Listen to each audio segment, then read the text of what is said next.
I'll be showcasing you the capabilities of ArcGIS Pro Suitability Modeler for analyzing bamboo cultivation in the state of Mizoram. The northeast state of Mizoram is known for its wide variety of landscapes, natural beauty, and a huge variety of flora and fauna. Almost every year, the state of Mizoram has been affected by forest fires. According to the report published by Union Ministry of Environment Forest, Climate Change, along with the World Bank, 4 districts of the state, namely Lunglei, Champai, Aizwal and Mamit, has been ranked among the top 20 districts in the country according to the forest fire incidents reported. The major contributor for the forest fires has been the extensive jhum cultivation which is happening in these districts. The recurring incidents of forest fires has resulted in loss of plant material, soil erosion, and thus ultimately resulting in the increased landslide events. Let us look at the Mamit district, in which last year huge forest fires were reported.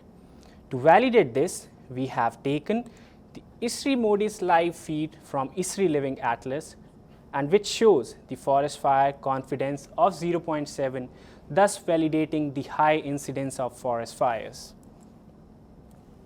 To curb this issue, bamboo plantation has been vouched by various authorities and government organizations.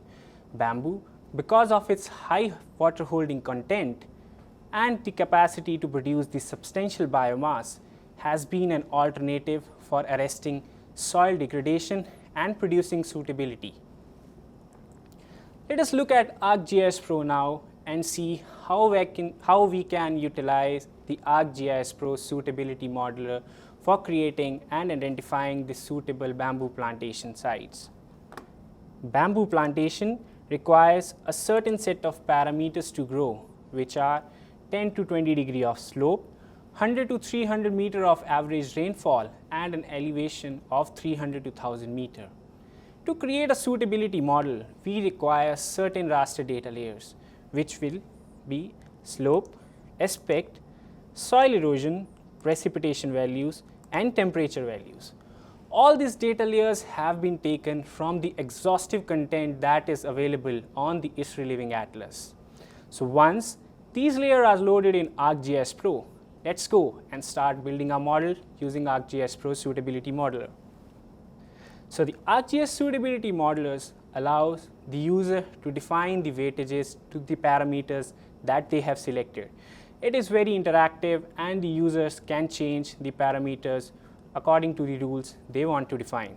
So once I am done with defining my parameters, I am good to go and I'll run my model.